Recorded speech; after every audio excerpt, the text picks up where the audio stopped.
right away to this momentous and exuberant occasion as we celebrate and raise a toast to International Women Entrepreneurship Day today.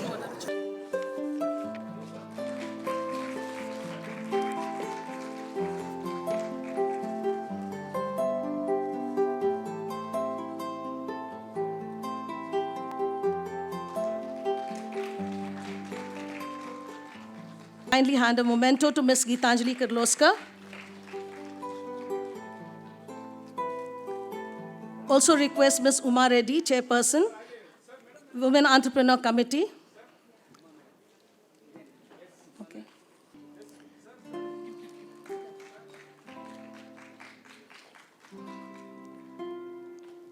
Request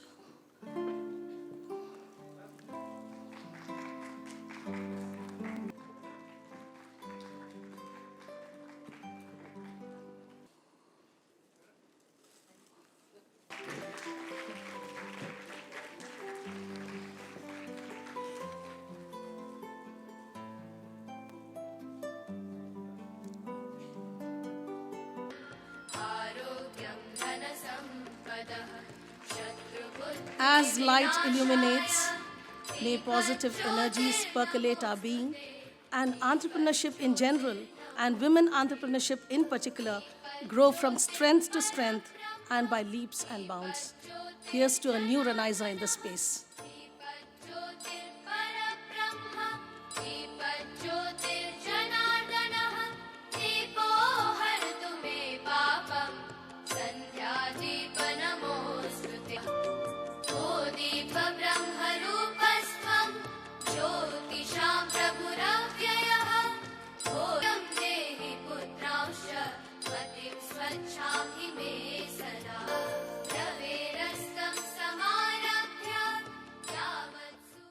Her Excellency Tammy Benham, Consul General Israel, South India, Bengaluru, Srimati Ratnaprabha, IAS retired, President UBUNTU Consortium, Shobha Nambisan, IAS retired, Geetanjali Kirloskar, Director Kirloskar System Limited and Honorary Consul of Finland, Shabina Sultana, Honorary Consul of Republic for Tunisia, Ramesh Chandra Lavati, Senior Vice President FKCCI, Balakrishna, Vice President FKCCI, CAIS Prasad, Immediate Past President FKCCI, Mr. K. Lakshman, Past President and Advisor, Women's Entrepreneur Committee, FKCCI, Uma Reddy, Chairperson, Women Entrepreneur Committee, FKCCI, Sushima, Co-Chairman, Women Entrepreneur Committee, FKCCI, Panelist of the Day, Indira Chennagowda, Founder, India Food Private Limited, Radhika Shetty, CEO and co-founder,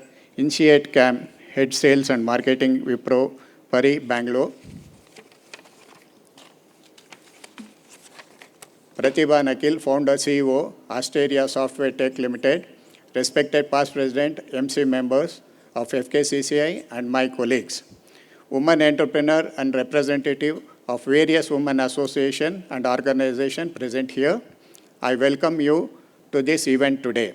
FKCCI has initiated to celebrate International Women's Entrepreneurship Day in association with UBUNTU Consortium to disempower and connect women in business. As you all aware, Women Entrepreneurs Day was first celebrated on 19th November 2014 at United Nations in New York.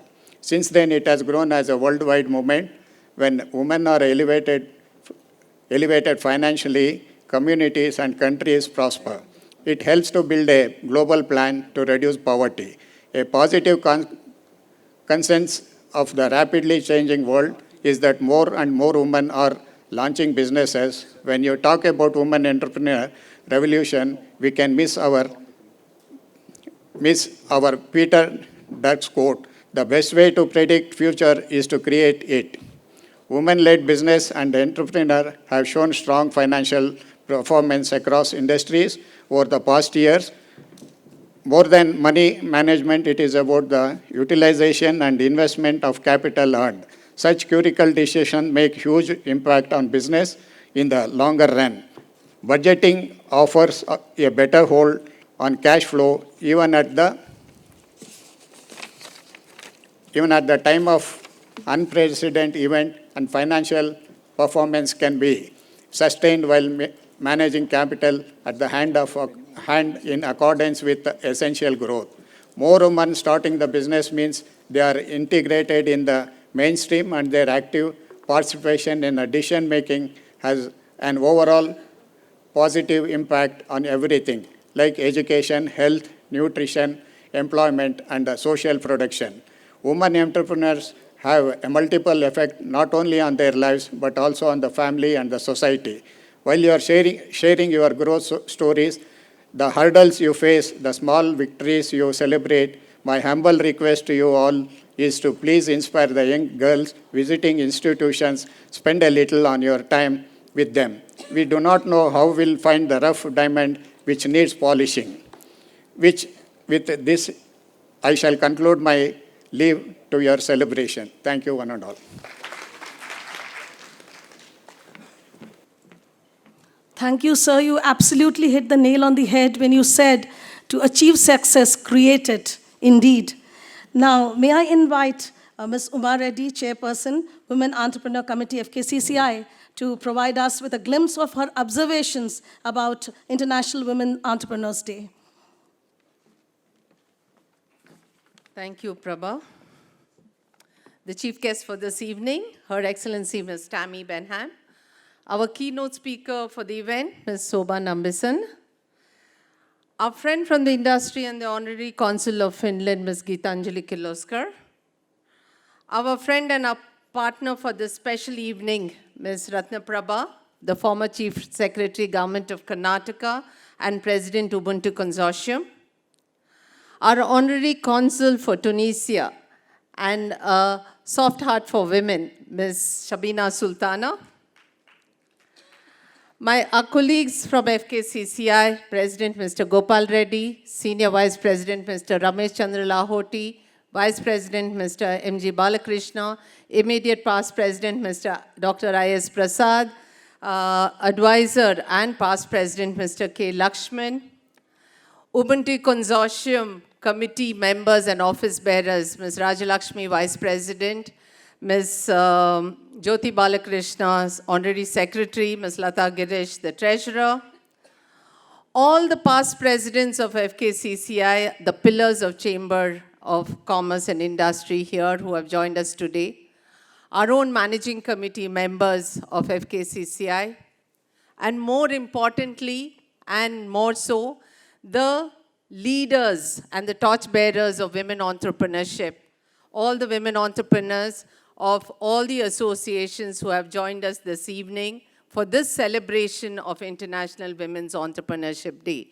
We have each one of you from various associations, be it Awake, Emerge, COVE, Samruddhi, BNI, WeCan, PIA, CASIAM, there are a whole lot of you all, from all the associations, 32 member associations of UBUNTU Consortium, including FKCCI, who are here with us this evening for this celebration of International Women's Entrepreneurship Day.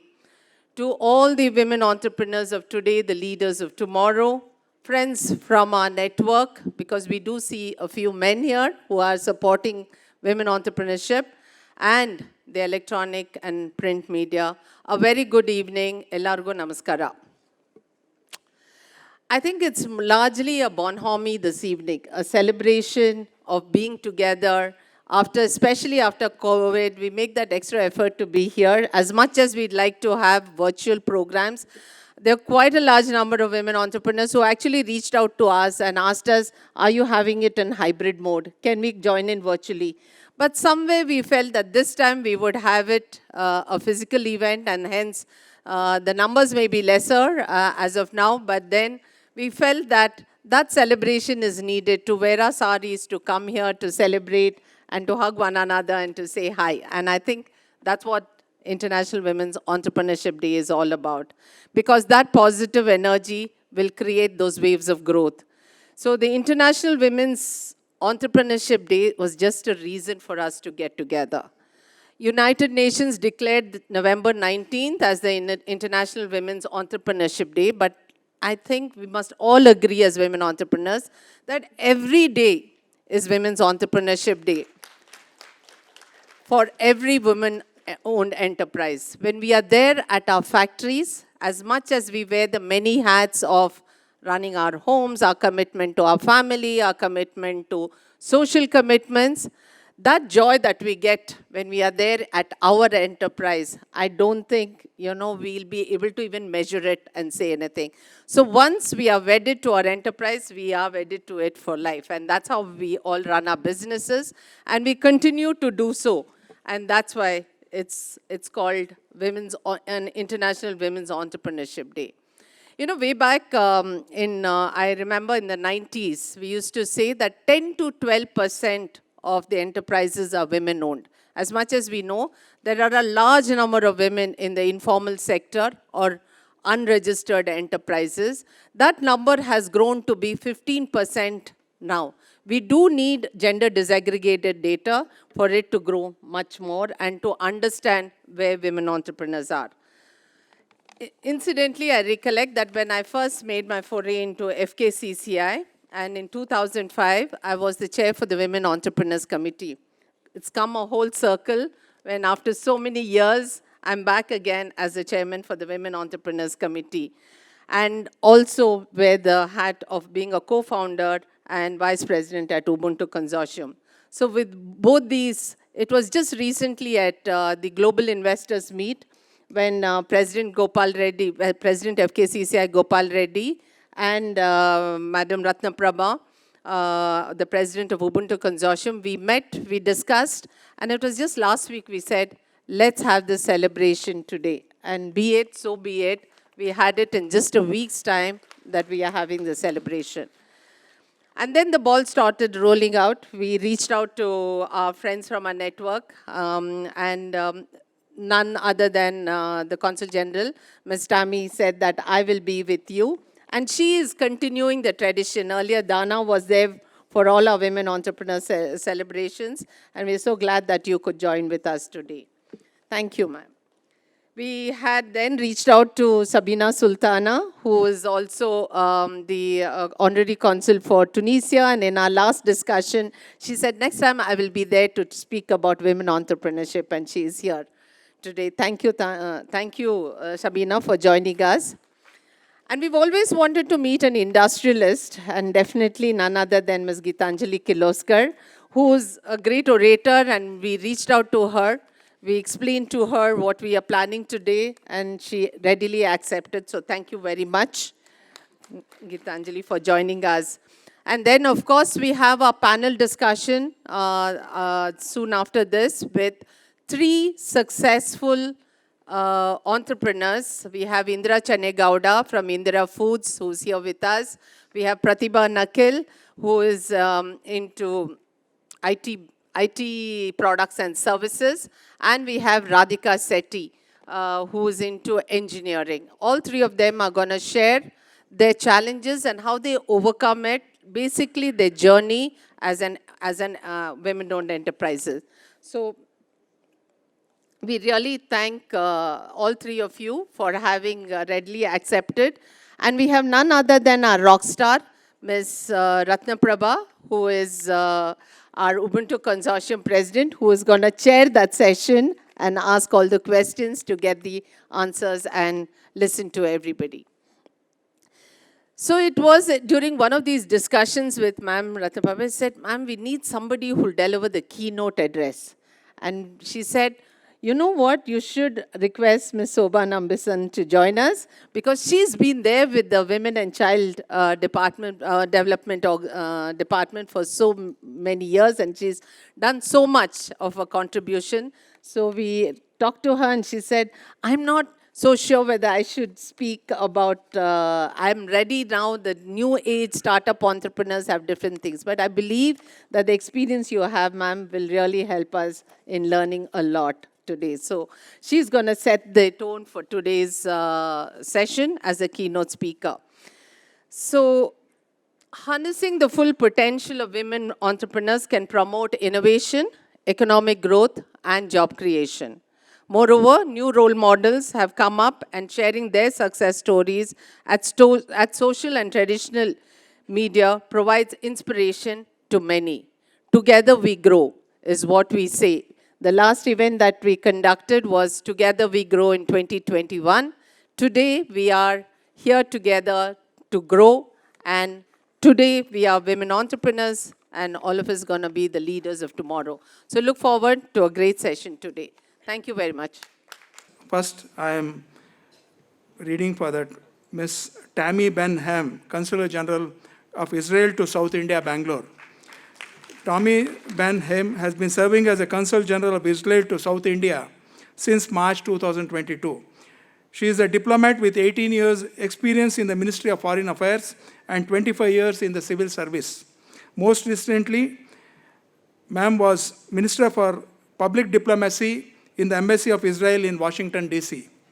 She has also served on the South India desk of the ministry in Jerusalem, served as Deputy Chief of Mission in Athens, and she has with lawmakers and fostering relationship with state leaders. She has also worked as an advisor to several lawmakers in the Knesset. So I introduce Madam Excellency Tammy Ben Ham. And the second personality, eminent personality is Madam Shobha Nambishan, IAS, and everyone knows her. It is in Karnataka. And she was heading several posts like Assistant Commissioner of Dharwad, Director of Department of Social Welfare, Chief Secretary, Jilla Parishad Kolar, Director, Census Operation, State Apex Bank, Housing Commissioner, Karnataka Housing Board, etc. As the first director of NGMA, Bangalore got the NGMA on its feet and made it an active center for art and culture in the short span of 2 years. In KSIDDC as CMD and CMD of Karnataka State Handicrafts Development Corporation for more than 2 years. In Karnataka Housing Board, at the tenure, she has constructed 1,000 apartments at National Games in a period of 10 months. So this is, I present Madam Ms. Shobha Nambishan. And for the entrepreneurs, eminent is Ms. Gitanjali Kirloskar. She is the Director of Kirloskar Systems Private Limited and also Honorary Consul for Finland, Bangalore. She is also more lately during COVID, she was appointed as chairperson for the Government of Karnataka's Healthcare CSR Committee. She has worked to set up unique modular 100-bed COVID centers in 45 days and on supporting procurement of ventilators, oxygen concentrators, etc.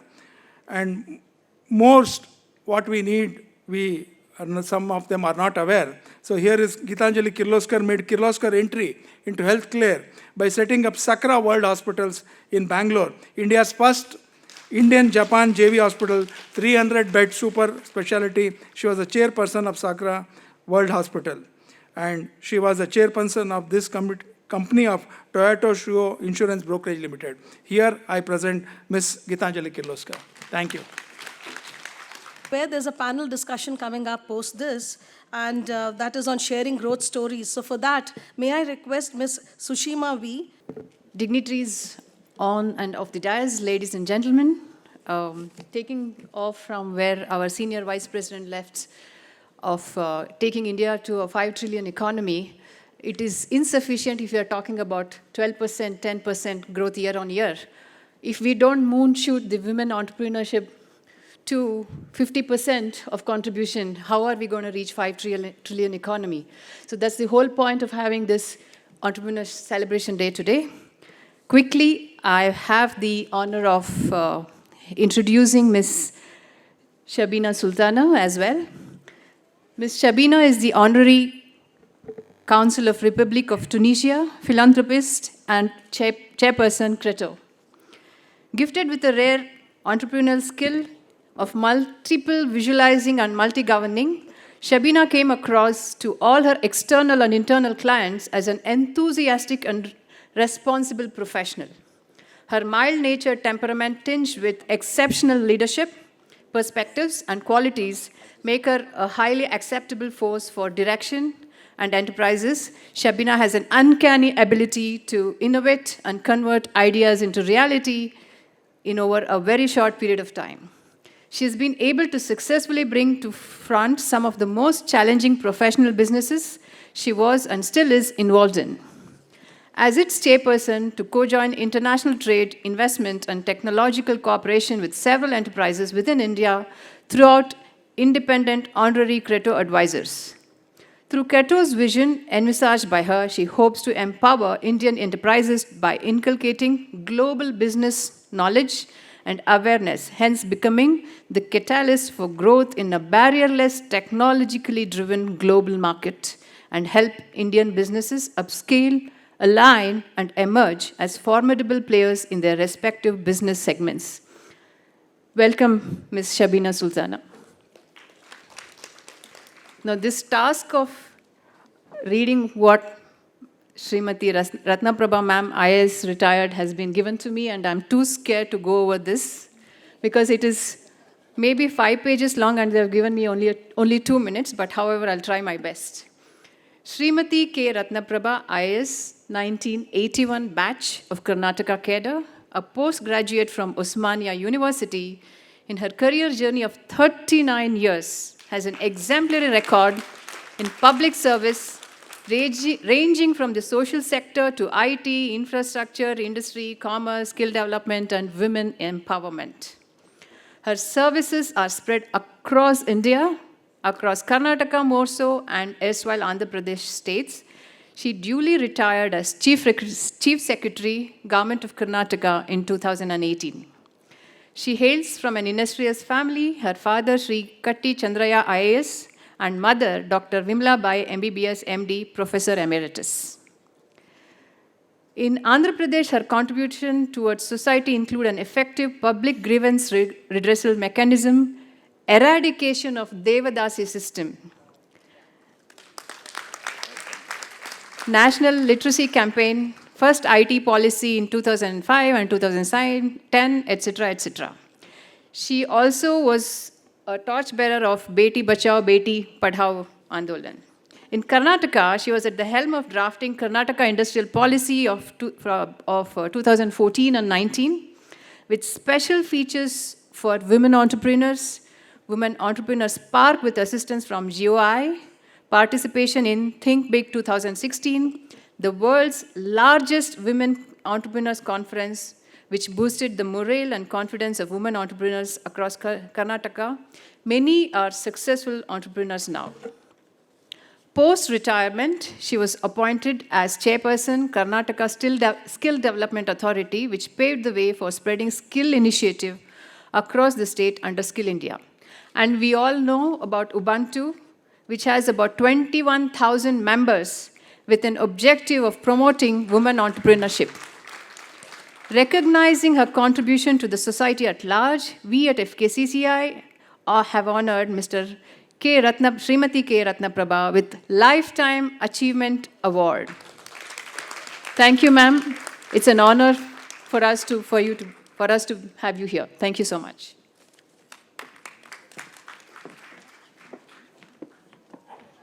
Thank you so much. So turbocharged the introductions and the women panelists themselves. Thanks so much, and I'm sure we'll be able to leverage on all these divine opportunities, I would say, as we have all of them converged today on one platform.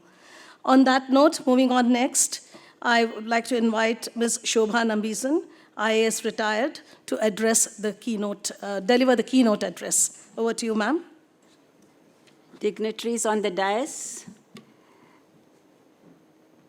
entrepreneurs, women entrepreneurs, friends. Can you hear me? Thank you for inviting me here today. I'm very happy to be celebrating the Women's Entrepreneur Day with all of you. I'm not an entrepreneur. I've never started or worked in a business. Therefore, I'm not going to speak about entrepreneurship. I'm full of admiration. I've been listening to all the achievements mentioned here, and I'm sure there are so many more, all of you sitting in front, who are all achievers. I'm full of admiration because I can't just imagine what a difficult job it must be to run your own business, whether it's a family business or something that you have started. It must be a real challenge to put together finance, land, labor, compete in the market. I just can't imagine it. Most of the professors of business schools, if you ask them to run a business, they'd run away. You need common sense, you need flair, you need guts. So hats off to you. You're creators of national wealth.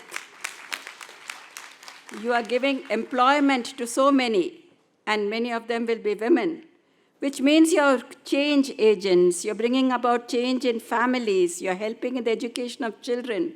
You're helping families to prosper. So hats off to you.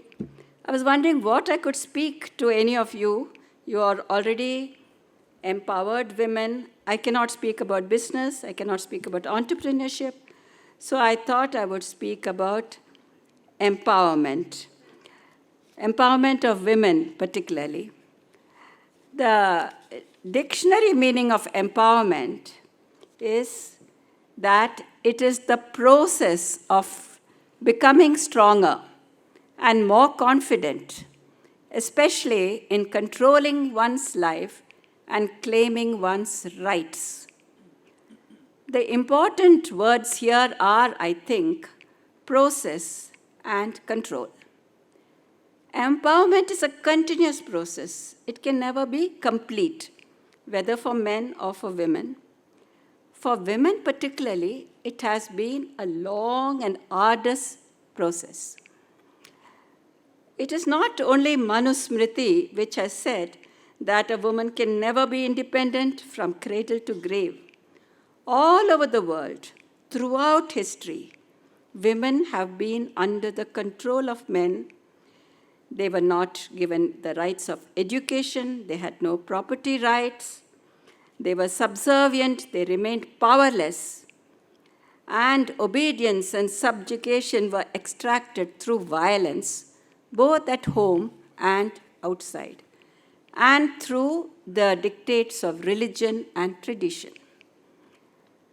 European and American women, Western women, have, to some extent, gained some freedom through struggle, sometimes violent struggle. During the Second World War, women in the Western world, in Europe, for the first time, they emerged into the public space because willy-nilly the men had to have them to run the machines while they themselves were fighting the war. And after they came back, after the war was over, the women were told to go back home and to the kitchen. But many of them did not leave. And that is how they began to demand and get the rights, right to vote, right to property, and the right to control over their own bodies.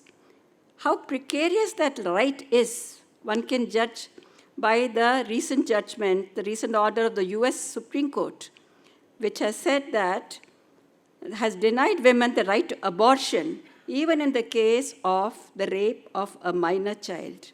So it is men who dictate whether we want to abort the baby or not. We women, after centuries of cruel deprivation, have been handed over equal rights in the Constitution without too much of a struggle. Because by the time we got our Constitution, it was in the second half of the 20th century, women in many other countries had fought and secured some basic rights. So it was a given that we should be considered as equal citizens, and those equal rights are enshrined in our Constitution. But enshrining rights in the Constitution is not the same as really experiencing them. You have to have laws based on the Constitution, and more important, you have to implement the laws in the spirit in which the spirit of the Constitution.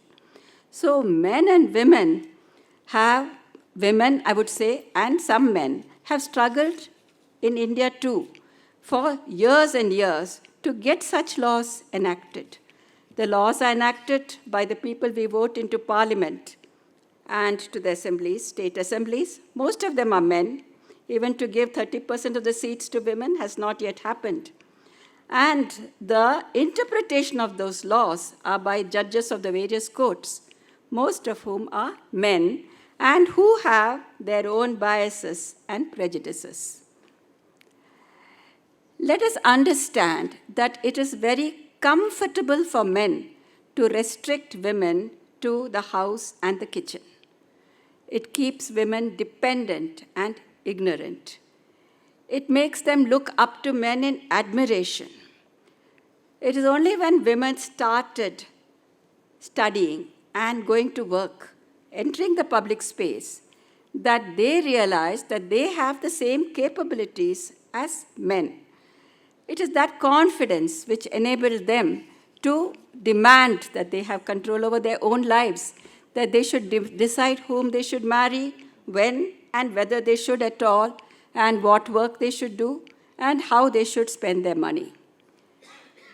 Men, therefore, would like, I'm talking of men like that, and I don't mean that the men here are like that.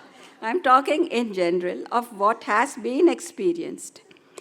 Men, therefore, would like to keep women out of public spaces by violence, harassment in the streets, which is euphemistically called eve-teasing, which may result in the girls' education being stopped just because the boys want a little fun. It may lead to, worse than that, to kidnapping, to rape, to groping, etc. An article in the Hindu recently has quoted a teacher. This was an article in the editorial page of the Hindu, in which they spoke of the increase of incidents of rape in UP and Haryana. And they did a study, and they found the mindset was like that. There were teachers and boys, school boys, college students, who said that women and girls are inviting rape by loitering around in the streets and parks instead of going straight home from school. In other words, the streets and the parks belong to boys and men. We are here, women are here only on sufferance. Women are here in the world only on sufferance. If you're going out of the house, you should go directly to your workplace or to your school or college and come straight home like a good girl. We have no business. We're inviting trouble by loitering in the street. In fact, you know, when that Nirbhaya case happened, when Jyoti Singh was tortured and raped and died, there was outrage, there was a lot of people were so shocked. There was a panel discussion in the so-called forward state of Kerala from which I come to. And in this panel discussion, every single speaker, except one, said that girls should not be out at 9 o'clock in the evening. It is inviting trouble. Women should be careful. Women should do this, women should do that. Only one person said, why should men be out so late? What are they doing? Isn't it the fault of the men? No, it is women who should be careful. And it is our fault if we get into trouble. Now, that is not the case everywhere. That kind of thing is not a law of nature. It is man-made. In Singapore, for instance, my niece is now in Singapore. She was saying that even at 2 o'clock in the morning, girls can come home from work or parties or whatever alone without any fear of being, accosted or maltreated or anything at all, without any danger. So deep down, it's our attitude regarding the safety of women and their behavior. And this is not the only way of looking at things. In other countries, it is not so, at least not in Singapore. Deep down, it rests on our ideas of equality, fair play, justice, in this case, gender justice. I've talked about the violent way. The soft way of controlling women is by stereotyping gender roles and behavior. Good girls, for instance, speak softly, listen to their parents, do not give trouble, and try to please. You know, women are supposed to please. I have friends whose niece has 2 children, twins, a boy and a girl, and their mother, they are 14 years old, and their mother was saying that if they asked anything, the boy always speaks his mind. The girl says what she thinks is expected from her, what she should say to please people. So another friend of mine, a man, said In other words, he's a boy and she's a girl. But it is not nature. It is what you're taught. It is something that is taught. We are brainwashed. By we, I mean the women. We are brainwashed to behave in this way. If girls show anger or are rebellious, the parents become upset and worried. Behavior which is permitted and in fact expected in boys is not tolerated in girls. You know, we've got a gardener who's got 3 children, 2 girls and a boy. He's educated them all. They're good children, they work, they are prepared to work and study. So the second girl, she wanted to improve her English because they were all going to Kannada medium schools. So my sister and I, we said she could come home and we'll speak to her in English, teach her to read and write and things like that. So we started by talking to her using English, not Kannada. So we said, what do you feel about yourself? What do you feel is your biggest weakness? What troubles you about yourself?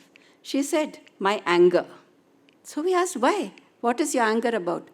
I am angry because I have to wash all the clothes in the family, including my brother's clothes, everybody's clothes. I eat last. I have to help my mother. I have to serve the men in the family. The boys in the family go, boys means she's got 1 brother, but she's got 2 male cousins also.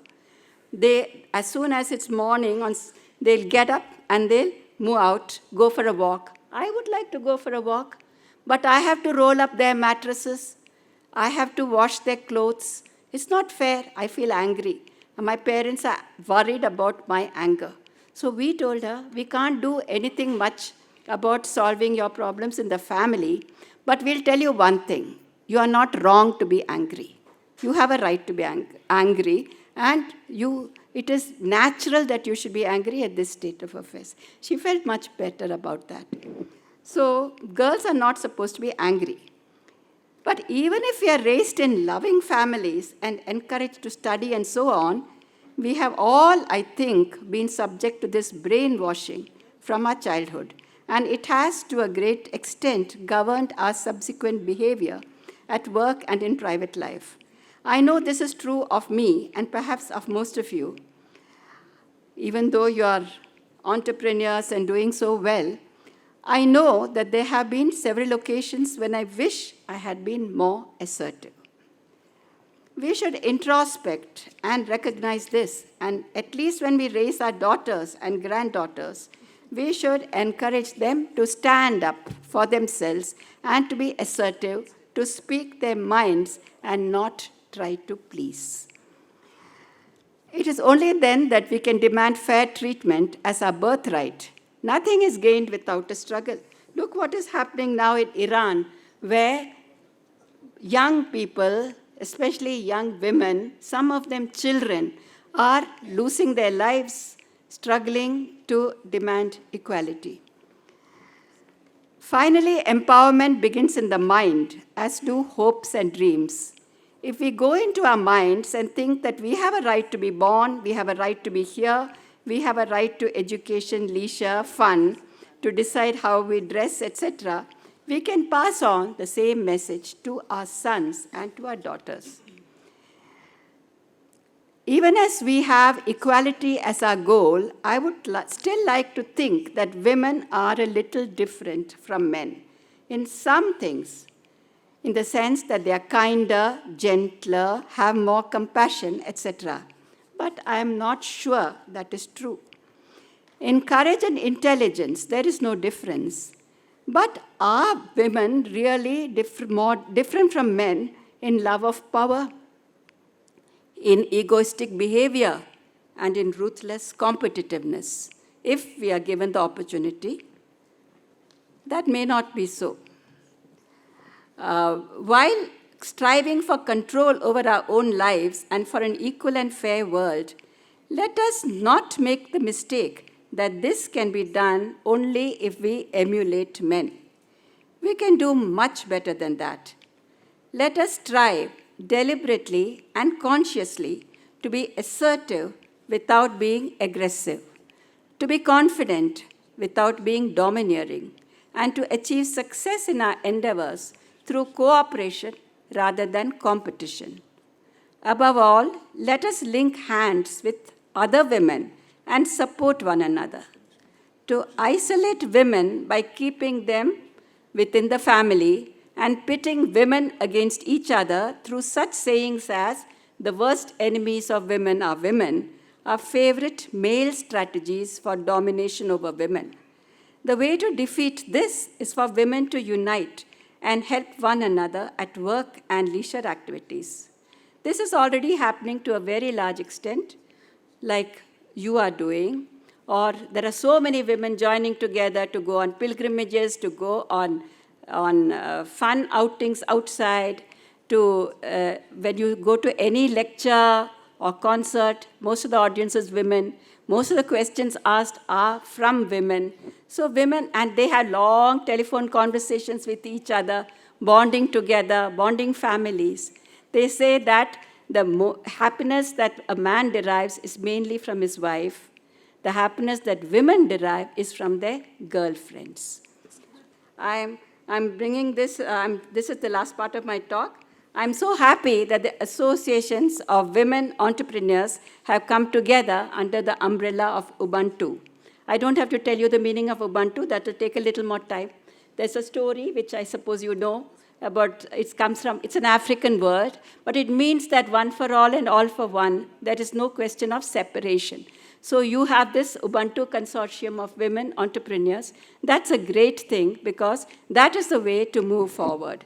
And the only way to become a leader is by empowering others. And that is why when you say that we are the leaders of tomorrow, yes, this is the first step, that you unite together, you help one another, you support and empower each other, and that kind of leadership is based on the conviction of self-worth and self-confidence. Thank you for listening patiently.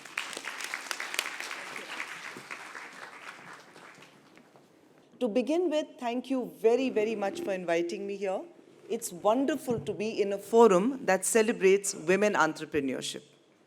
You know, I was just thinking while everyone was speaking, and I was thinking to myself that aren't we women natural entrepreneurs? We give birth to ideas, we give birth to life. We nurture and build organizations, we nurture and build that little life into adults, into human beings that go out into the world. Isn't that a fine product to launch? What a launch, right? What a product.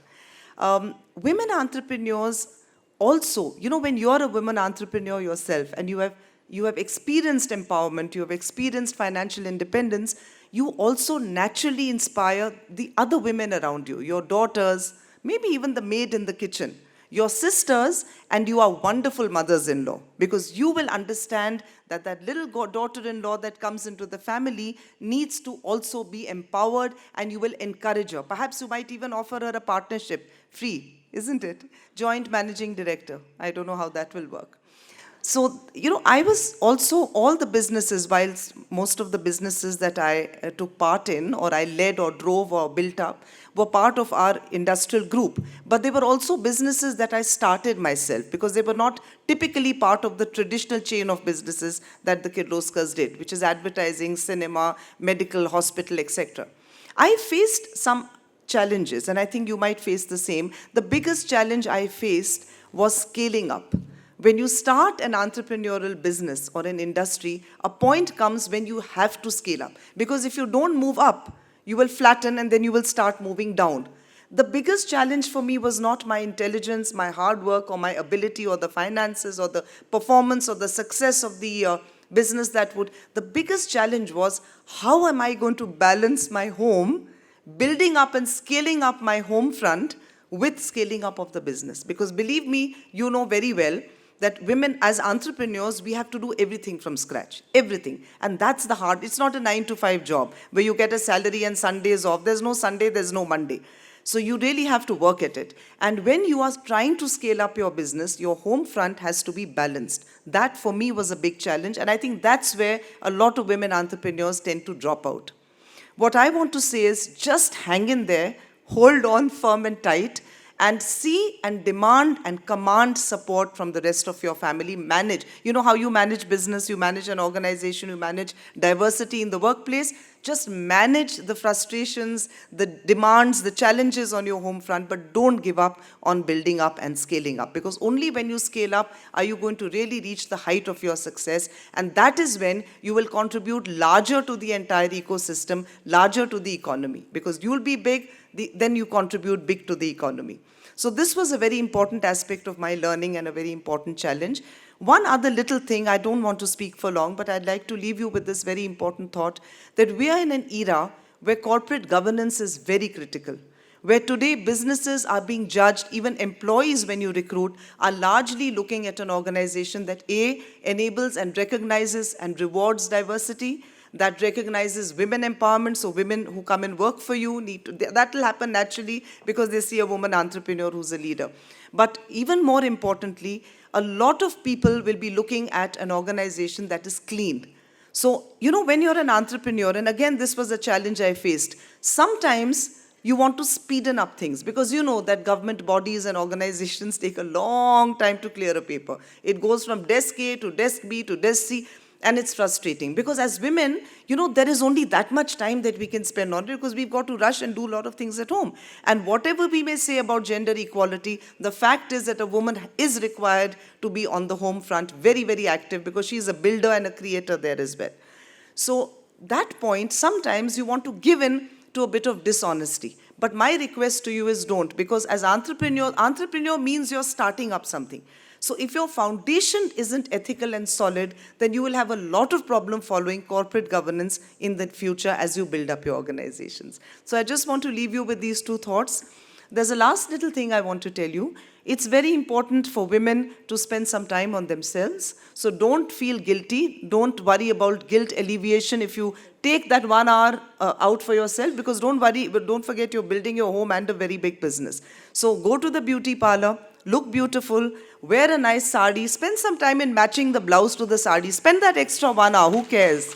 See whether your nail polish matches the sari, why not? You know, we need not feel apologetic about wanting to be beautiful, you know. We need not feel apologetic about wanting to make heads turn. Focus on fitness, make sure you're healthy, because that's a third experience I had. You cannot be a successful woman entrepreneur or any entrepreneur if you're not healthy, and COVID has taught us that.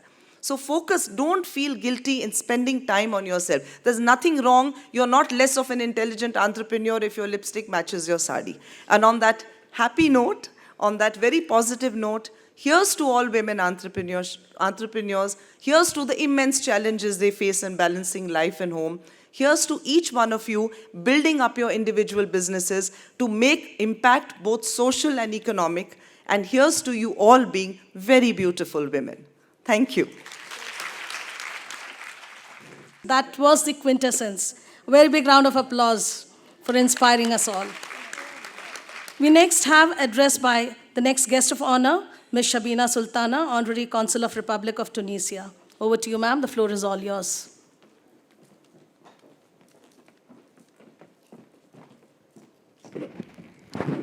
Now, I really don't know if it's an advantage or a disadvantage coming after so many eloquent speakers, distinguished guests over here. Probably it's me being a little less experienced and not as aged as them that I get a chance to speak like this. Nevertheless, the only advantage I feel is maybe I would be just, erased because it's just coming to the end. But other things I should consider is everything is spoken here, and my 2 cents I will have to just place before you all. Good evening to all the distinguished guests, the beautiful women achievers, women entrepreneurs here, and of course I cannot forget the gentlemen present. So as we stand here celebrating the Women International Entrepreneurs Day, the women achievers, the women innovators, the various professionals we have, I think, and of course the administrators, the policy makers we have amongst us, we all sometimes forget or forego a very serious and a formidable issue, which is that of mental health and mental health disorder. And amongst us, it's a social stigma, and we tend to ignore that, or we do not want to discuss, or there is nobody to address this. And I think amongst the women, this is a very serious issue and neglected issue. And I would like to just throw some amount of light onto this, because this has really been a topic of close interest for me, and I've been trying to do a lot of research and work through my organization. Okay, my introduction has already been given, if I do not talk about Tunisia, that would be a lot of injustice done to the country and the country I represent. So Tunisia is in north of Africa, and I think being strategically well located, one has and must visit this country. And I've already got Mrs. Ratnaprabha, who is heading the UBUNTU Consortium, who is willing to get a delegation of women. I would be more than happy to lead this delegation under her leadership. And of course, Mrs. Uma Reddy here, who's always been supportive, and she's been as cheerful as I am, because she mentioned I have a soft heart, wherein I was considered to be boisterous otherwise. But having said that, let me throw some light on the mental health disorders which we are facing now, beginning from depression. And there are studies, United Nations Women's Organization, United Nations Development Programs, SDG goals have also they've focused a lot onto this, and I think somewhere we need to take cognizance of this issue, which is a little bit more serious, apart from our celebrations, apart from our achievement. Beginning with depression, which is dealt with women twice as much as that the man suffers. With that, we follow anxiety. Anxiety, of course, everybody is, after COVID, I don't think anybody has the dearth of experiencing what anxiety is.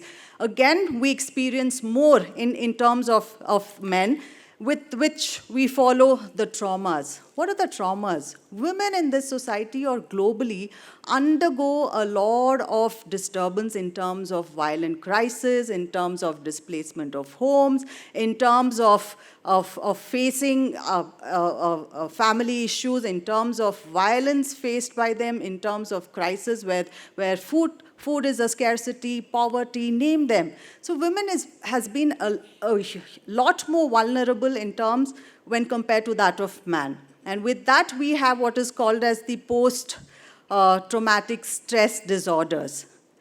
We cannot forget that 20% of the women across the globe have been victim to molestations and rape. I think ma'am was already mentioning about the incidences which we as Indians have gone through this more in north when compared to the south. I am not differentiating, but that's a study again. Apart from that, we also have what is called as the eating disorders. Oh my God, this is something which even I get into. I indulge in binge eating, stress eating, which every woman thinks, okay, at late night of the hours, we try to indulge. We want that little sweet craving we have. I have this very, very bad habit of taking in crunchies, especially in the night, and I think that's a confession I need to make. Probably this is not even considered part of mental disorder, you know. We do not even think of what we are doing. We are subconsciously thinking of something but indulging in eating disorders, which again is related to the way or the obsessive and the behavioral thoughts related to food, to weight, and the appearance we have. And I think one of the dignitaries here was mentioning it is all about knowing what we are doing. We need to care for ourselves first before caring for others or for the society. And with this follows what is called, which everybody is aware of, the substance abuse. Now, substance abuse, it can be with alcohol, it can be with drugs. Now, alcohol is considered to be the elite drink. We try to indulge in it, but we do not know where to limit it. Please have. I mean, there is no harm in having that. But where do we cut ourselves? Because the tendency in women, again, is that they start with smaller frequencies. But when compared to the men, the frequency and the amount, the quantity increases. And the cravings in women are more when compared to the men. This again is in the study of United Nations. It's not by me, it's not by anybody sitting here. It's mentioned, and it is a worldwide research study which is proven. So last but not the least, after all this, like the depression, the anxiety, the eating disorders, the traumas, the substance abuse, where do we head? The resort what we have is suicidal attempts. Are we that naive? I mean, are we just gonna consume ourselves this way? Before we reach any of this, there has to be a knock on ourselves. Hello, please wait, look into yourselves. I mean, there could be various reasons to this. The reasons could be societal, there could be cultural imbalances, there could be the family which is the issue, there could be the economical crisis you're going through, there could be achievement crisis. Oh, this is not where I have to, there's something beyond. But in all of this, where are we taking care of ourselves? So for me, first begins the self-love, the self-esteem, and the will.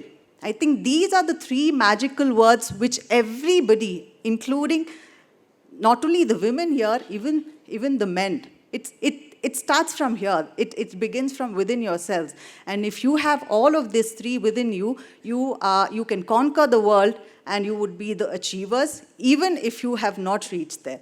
So with this two sense of mine, I would want to end my little speech and wishing you all the very best. Looking forward to celebrate womanhood, women leadership, women empowerment, women achievers, everything related to women, because before the men, it is W-O. So before the M-E-N, there is W-O. It's again, before the H-E, there is an S which says she. So before anybody, any men, we are always standing before them. And the roles we occupy, being a wife, being a daughter, being what do you say, the number of roles we occupy, irrespective of all of that, we are celebrating, and we must celebrate every day as Womanhood Day. It's about the willpower you have to take care, to give a little bit of, indulgence into yourselves, your mental health, because your mental health will follow your physical health. And from there, we stand with our heads high and celebrate every day. Thank you so much, and wishing you all the best. Thank you so much, ma'am. You said those were your 2 cents, but so pertinent. Mental health, that's the, again, quintessence. One small quick announcement is our president, FKCCI, Mr. B.V. Gopal Reddy, has an exigency right now, and he'll have to move out. So kindly excuse him on behalf of all of us. Now, moving on to the address by our very special woman, another special woman, the chief guest. So my pleasure and honor to invite Her Excellency, Ms. Tammy Ben-Haim, Consul General of Israel to South India, Bengaluru, to share her perspective on women entrepreneurship. Welcome to you, ma'am. Hi, good evening. As we're such actually an intimate crowd here, and there were such good speeches, I will change it a little bit, and please bear with me. I would like to echo some of the things Sobaji said and the other esteemed speakers, and we'll go from there. Thank you very much to FKCCI for inviting me, for hosting this day. I think it's very important that we still have days like this. It's a little strange, some people may say, why do we need a day still celebrating women entrepreneurs? How come women who are in innovation, in business, in government at times, why are they still looked at differently? Why is it not the same? Why do we need to point out and have this special day? And there's something to that. We came so far, we've heard, we're now in the 2000s and not even in the second half of the 20th century. But I think we need to look at it a little differently. Take these days as an opportunity. All of you achievers, innovators, entrepreneurs are coming here. It's a time for us to actually use this time together to get to know each other, to share best practices, to share ideas, to network, which many times we don't actually get to do as women in different spaces. So it's a way for us to come together, to support each other, learn from each other, and then, as I said, build a network and actually use this day for our advantage, right? Many men you see, they have their goal in mind, they know what they want to do, they introduce themselves, and they give you their pitch. Where women usually do not do that. We take our time, but sometimes we don't need to do that. And an environment like this should provide us the tools and the support to actually be able to come out. And it's okay to want to reach your own personal goals, whether at home or in business.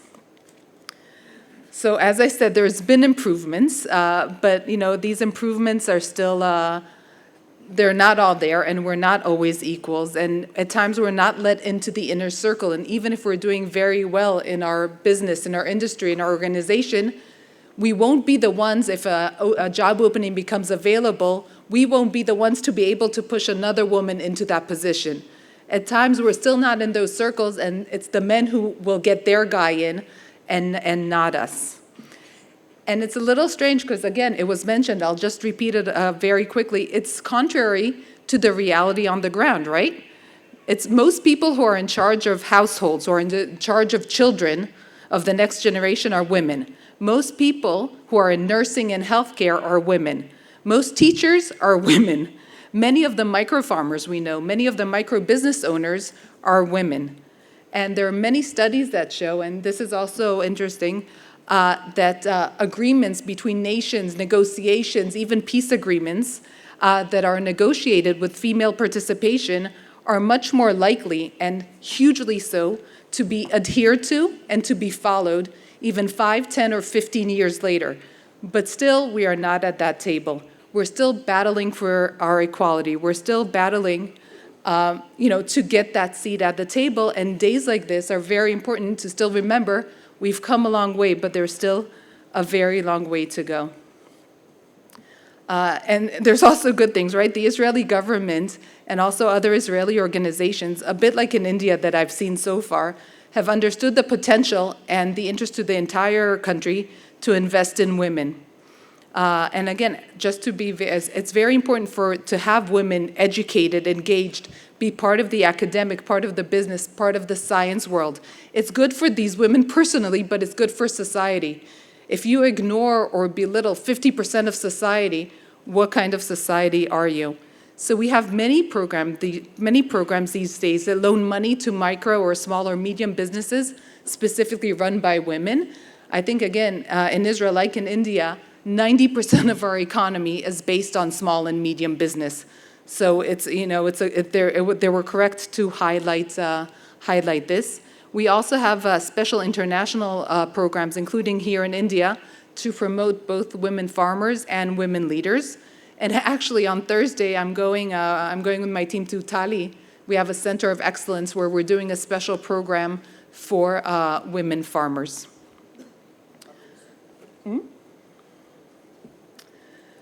And just a note, to achieve all that we want to achieve, and in order to have women entrepreneurs and women scientists and women in computer science and business, we have to put a lot more stress on education, and not just on university education, because in Israel, for example, more than 50% of the people who are trying to get their bachelor's degree, their first degree, are women. But depends what they're studying. So you need to put stress from primary school already, and it was absolutely said before, on seeing that the girls in the classroom, whether she's a third grader or a sixth grader or a seventh grader, gets the same attention from the teacher and is taught the same things as a boy. There's been lots of research saying that, it's okay? No. Okay, I'll be very short here, I'm almost done. There's been lots of research saying that in the same math class, if a boy and a girl raise their hands, the boy will be called on to answer the question and not the girl. We said the boys speak their mind more freely. There's more engagement, especially in sciences and maths, with the boy students rather than the girl students. So we need to obviously help those women who are like you, business owners, entrepreneurs, but we need to keep, for the bigger picture and for the next generation, we need to start looking at education even from the kindergarten and primary levels. So this disbalance between boys and girls, I can't say ceases to exist, but becomes a lot less. And I just want to end with a story of a woman from Israel. Her name is Mona Khoury Kassabri. And she's an Arab native of Haifa. And she made headlines recently because she was appointed Hebrew University is one of our leading universities, Vice President for Strategy and Diversity. And she is this nomination, or her getting the job, hit a few firsts in Israel. First, it's the first ever appointment for a vice president of a university of somebody from the Arab community in Israel. Obviously, also a woman. There are not many women in these higher positions in a university. And also, until her position, there wasn't somebody who was solely responsible for inclusion and diversity within a university. And she's charged with making sure that the student body and the students absorb more women, more ultra-religious people, more Arabs, more Ethiopians, trying to showcase the diversity of the Israeli society within academia. But she also got her degrees, from the University of Chicago and worked with the University of Toronto and has done a lot of important things. But the best thing is, I think, that she is a role model that girls, from all different parts of Israeli society can look at her and say, they don't know that she's the first one. They don't know there hasn't been. They can now have her as a role model for themselves. And I think that we all need to think that way, that all of you, your success and your assistance to other women and you making your position what it is, heading corporations, heading micro businesses, achieving things and being successful, you yourself will become a role model for the next generation of girls and young women to look up to. So good luck. You have a big job. Thank you.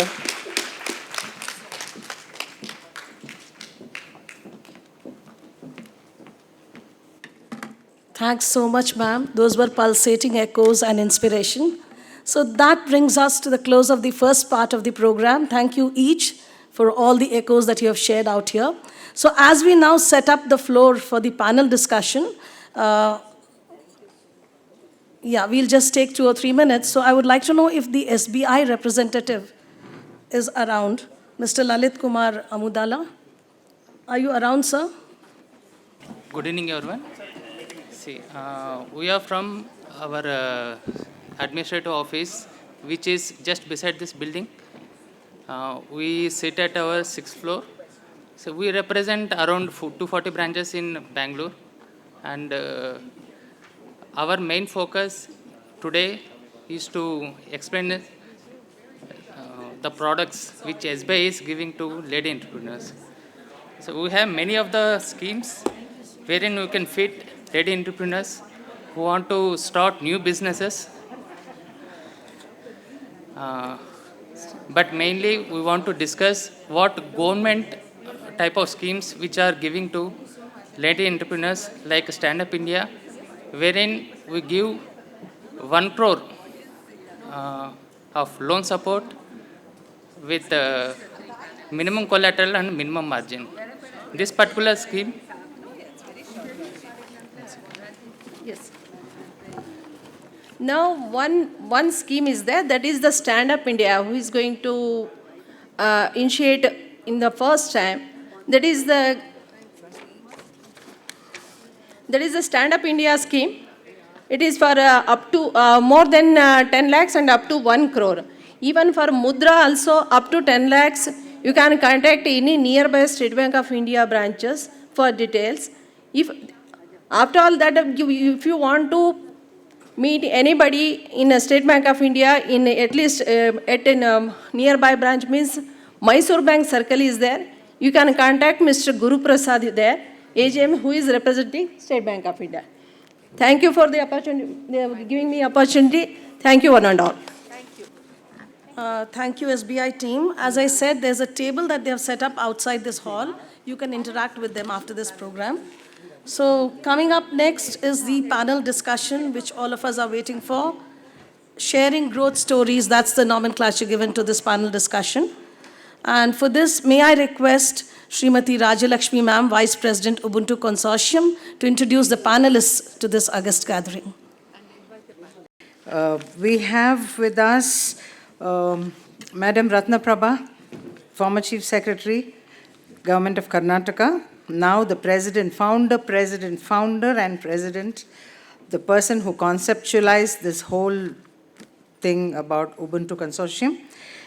She's going to chair this panel discussion where we have very eminent women, some of whom I know from their earlier days.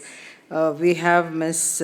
Indira Channegowda. She's the founder of Indira's Foods Private Limited. I think she's just stepped out for a bit. We'll wait for her to come back. Indira's food products are on most of the shelves of almost all the supermarkets. You have Indira's this mix, that mix. Yes, ma'am, if you can join us. Yeah. Come, Indira. Go ahead, Raji.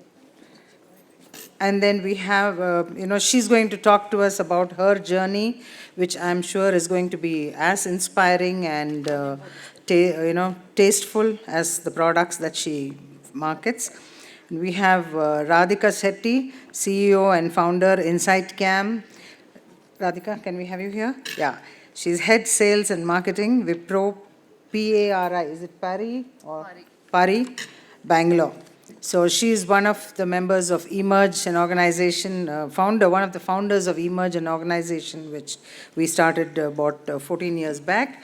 And now she has stepped into new shoes. We hope to listen to her good experiences. And then we have Pratibha Nakil. She's the founder, CEO, Asteria Softtech Private Limited, Bangalore. And she too has stepped into a fairly new domain for women entrepreneurs. And I'm sure you'll be very surprised and thrilled to know what kind of work she does. So thank you so much for being here, and we hope that it's going to be a good discussion. So, ma'am, over to you. Hello, yeah. Good evening, ladies. Hello. A very good evening, and I request the audience to clap for the few women who have stayed back. Okay. You are the real entrepreneurs and real role models, and you're going to be the real leaders. Why I'm saying this is the problem with women. We keep talking about our rights and what all we need and things like that. Somebody said, you should give time for yourselves, but we never want to give time for ourselves. We only listen to lectures, and then again we slip back to what we were or what we are. So I think women are to be blamed for their own situation. Anyway, very few have stayed back, so let me just go back to my days around 30 years back when I was the Development Commissioner of Export Processing Zone. We wanted to organize Women's Day. So all the women who were working, steel plant and a lot of women were there. They all came to me and said, ma'am, you organized this Women's Day, but by 12:31 we need to go back because, we want to go home and be there, cook and things like that. So today, as the speeches were going on, I was just watching. I said, these women must be now thinking we need to go back and cook our dinner. And they're just waiting for this whole function to be over. So when are we going to think of ourselves, So I think we should first do what we speak. We should practice what we speak. And then only, we'll get what we want. See, the men will stay back always. If there's an event, they'll tell their wife that we are coming late. They want to be home. I don't know. That is the contradiction which we face. And I wonder how the women's equality is going to come into being in our country. So coming to today's session, which was the most important thing because we were going to talk of sharing the growth stories, I just looked at, the first time I made some notes also. Normally I just speak extempo. I was just looking at what is this International Women's Day. The men have all gone, but today is actually International Men's Day. You know that? Yes. But the men have all left. Maybe they've gone to celebrate the Men's Day today. It's time for them to celebrate now, so they've all left. So today being International Women Entrepreneurs Day, I wanted to see what it means. Why is November 19th the International Women's Entrepreneurs Day? It said it is meant to promote a more conducive environment for women entrepreneurs and celebrate the rising number of women entrepreneurs running profitable businesses. So that is why this International Women's Entrepreneurs Day is celebrated. And the theme for this year is breaking the barriers.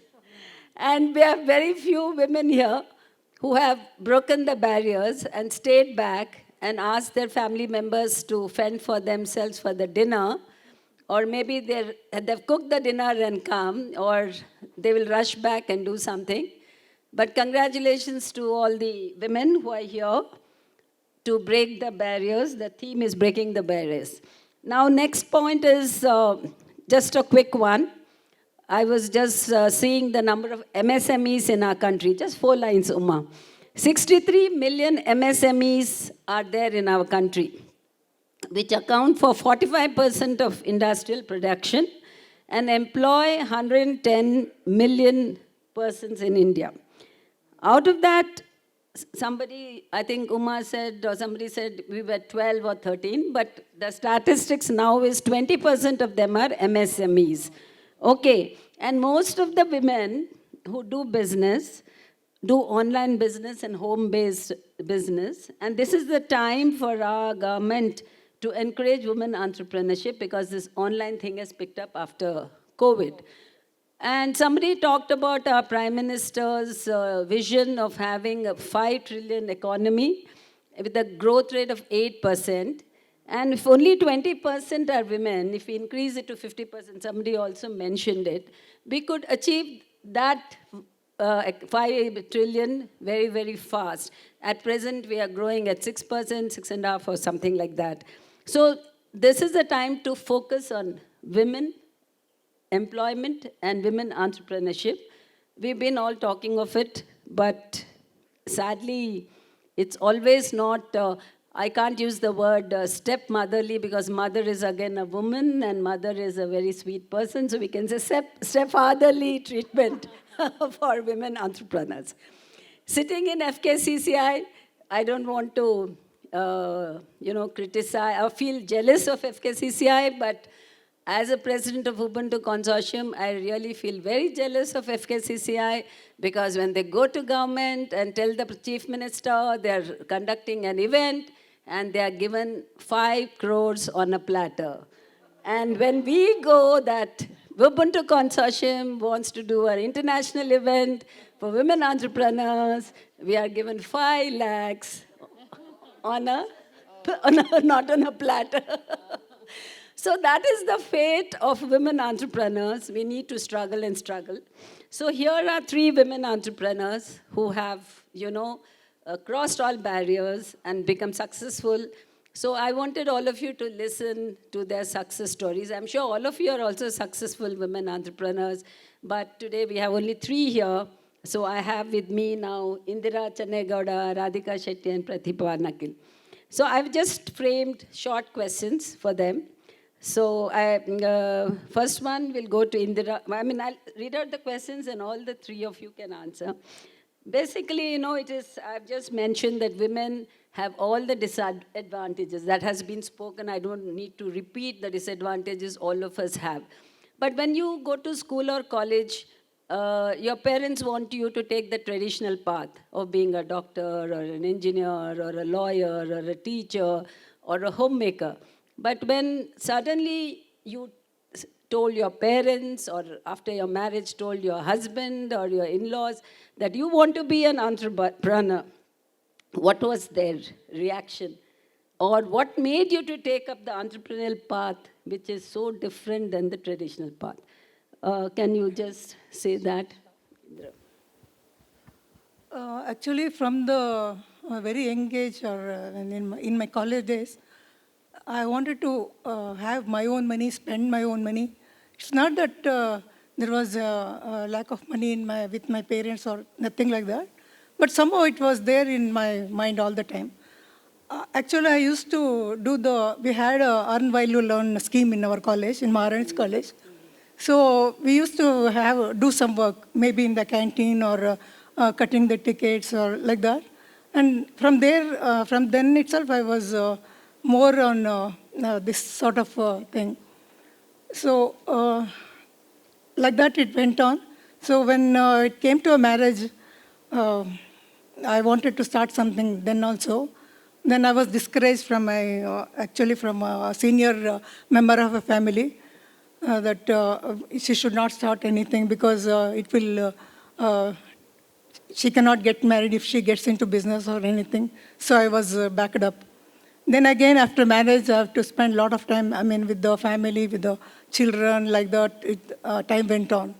So when I was around 40, again, I thought of my dreams.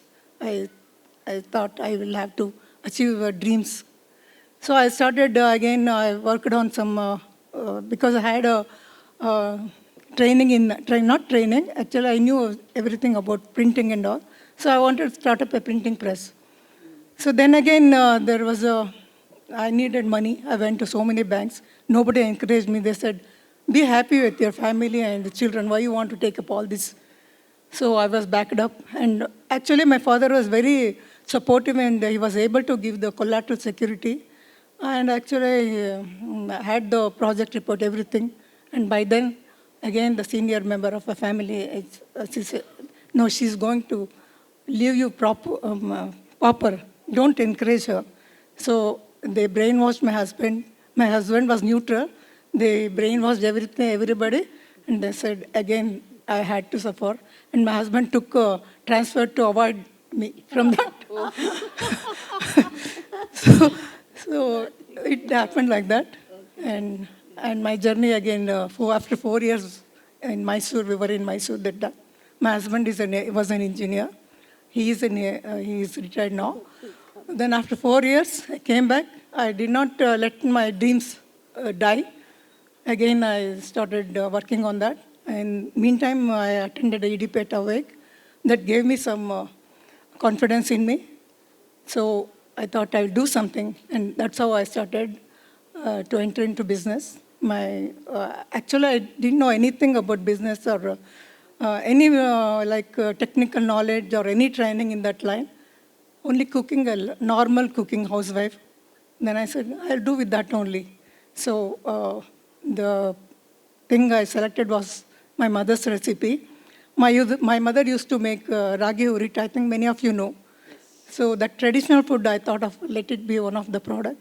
So from then, my journey started with a very small startup, I should say. Very good. So it was her determination and persuasion which made her a successful entrepreneur. Hello. Hello. Yeah. For me, basically, I'm an engineer, and I became a postgraduate engineer, and before that, I was married. So my mom was asking me, what are your requirements when I have to look for a groom for you? I said he should allow me to work and have my career done. That's the only requirement I had. So then they found a suitable boy and I got married. But then coming to the question which ma'am asked, why did you really choose this path? It is for two reasons. I was actually I got a job as an assistant executive engineer in a government tool room and training center where I post-graduated. It was a comfortable government job. But then what I felt was my best of my potential could not come out in a job actually.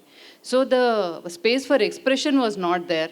Then I felt that passion was there in me to do something on my own. So these are the two things which really made me, take up this difficult path. Of course, it was a incredibly difficult path, but I have enjoyed the entire journey. But then the very first response was, since I was married, my father-in-law, he was an official in HL, he was retired. He asked me, are you mad? Why are you leaving a government job and taking up something and going to try something new?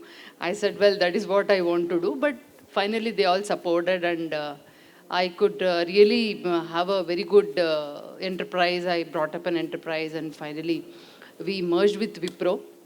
So 20 years, we grew this company. So it was 100 people, and we were really doing well. So Wipro came to us. They wanted to start a new journey in automation business. So we merged into Wipro. Today we are the part of Wipro. We are, the complete company has merged into Wipro. Now I'm looking at a new venture. Soon I may be starting up a startup in the year 2023.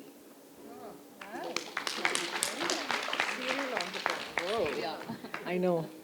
Once an entrepreneur, always an entrepreneur. So, yes, we have done something different, I think all of us, from the traditional ways of just taking up a job, being an entrepreneur, yes. So my journey started way back in 98, 99, where my son was, just a short story, my son was just second son was getting to be 2 years old, and just observing around, I had an auntie next door, and her whole life was looking after her children. And suddenly when her children flew the coop, she was lost. She didn't know what to do. And I looked at her and I said, oh my God, I don't want to be this. So that was probably one of the reasons which pushed me to get into entrepreneurship. I am a master's in marine biology, which of course I couldn't get anything to do with that in Bangalore. So I thought I wanted to do something. It was just a drive. You can't ask me a reason why I did it. There was no reason.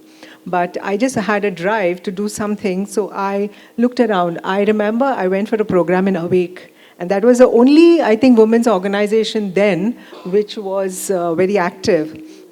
And they had a nice program. They showed some incubation and all that stuff.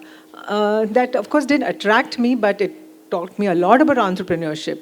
Then I connected with a lot of people because my husband is in IT. So, got to connect with a lot of people. And long story short, I got connected with an American company who was looking for a partner in India for medical transcription then, which was the hot thing in business. So I said, wow, this is a great opportunity. Let me get into it. So I looked into it. I did my research. And, it needed a little more investment. And so I couldn't go alone to the bank. As usual, getting bank loans then, I think all our older entrepreneurs would know, was very, very tough. So, and a woman was impossible. So I had a male partner who joined me, and I was lucky to get a male partner, and he helped us get a loan. And we got the loan and started off the business. Just a small little thing over there, I just thought of it, that, I'm getting into a computer business, but damn, I don't even know what is a computer. Because then, computers was just entering into the market. I mean, households didn't have computers, only the offices had computers. So I did my first course in NIIT, just learning the basic, what's the CPU, what's a monitor, where does it switch on, and all that. So started off my journey from there. And then, of course, everything turned out, business ups and downs, yes, from 20 to 40 to 200 plus people. We grew from, we were servicing clients in US, then we branched out to Australia too. We also had a branch office in Nashik, where we had employment increase there. This is how the journey went on for like 18, 19 years. So that was my journey till now. And there are some ups and downs. Next question.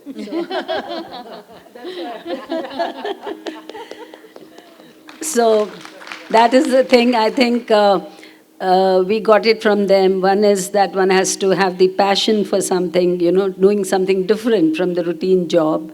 Then, of course, determination, and then trying to not to give up. Ultimately, that takes you to what you want to do. Now, can you just have written down that what were the hurdles that you faced in starting your business or during doing your business, and how did you overcome them? Yeah. Actually, when I told you it was at the time of marriage, and I was commented that if she doesn't get married, is she able to get a job and live on her own? Such things were, has she got a very good education? Something that challenging was there to pose me. Then itself I decided I have to prove myself I have to show what I am. So then, from then onwards, I was made up my mind.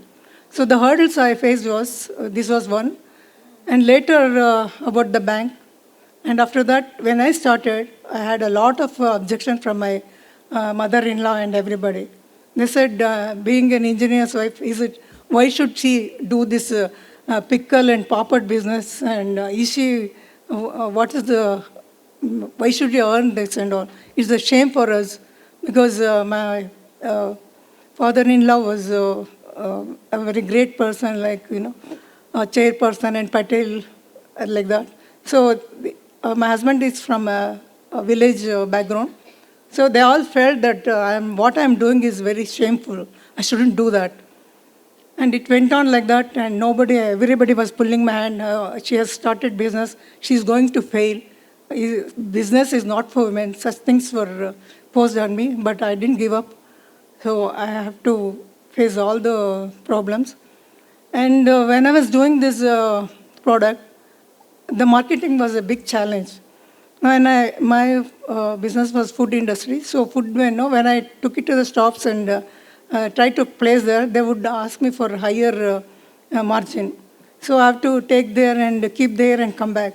After some time, they say, no, it is not sold, please take back. So I have to cry and bring back, and I thought, what should I do? What should I do with these products? Then I thought, mine was mainly I started with the ragi products. So ragi was not very popular at that time when I started. So I had the 3 products. Then I said, where should I keep this? Then I thought, and as a solution, I found that my product should be kept in such a place that people should see that and chance.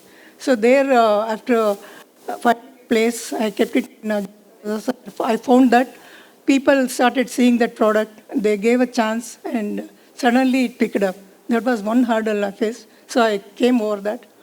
And I thought, why only product? I can't survive. Then I thought I have to do some other products. So in one advertisement, I saw that in agro industry, they were giving training for in food processing. Then I went there and asked for that. They said, no, it's only for youngsters. Please don't come. I was around 50 then.